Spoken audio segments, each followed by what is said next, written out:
Yeah, and there is a Hansa Bernacle right now. Exactly. That you know, the battle lines are drawn, and there is no, you know, jittering around. It's what it is as we speak. That all political axis is taking a direction on where they would want to be in the campaigns and after the campaigns. Yes. So whether form government or be in opposition politics. Let me also recap on what you've just mentioned. That the president, you know, equivocally said, you know, it's time that we have been working, but it's now time to politic. You know, 6 months down to elections, we are still seeing that indeed the country is gearing to politics. Yesterday marked the deadline of resignation of public servants and state officers who are occupying, you know, their respective public offices. I haven't yet seen, because that was expected, that would be a mass resignation of public servants and state officers and heads of corporations and chairmen, all these people who are serving in these offices. I haven't really seen it. So it's something that I'm still yearning for, to see who is resigning, you know, to run for a political office.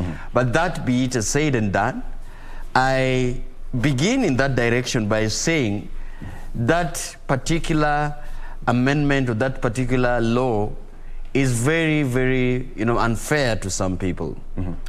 Because as you are expected to resign from a from a state office, Article 43(5) of the Elections Act mentions those who are supposed to resign. And it's saying that they are, you know, public servants, CS, you know, PS and CAS who are supposed to resign from public office by yesterday. Then it exonerates, you know, it exonerates the sitting incumbent members of parliament. It exonerates the members of parliament, the MCAs, the senators. So why I begin by criticizing this law? It is a law that is hell-bent on making sure that it gives advantage to those who are still serving office in the position of delegated power.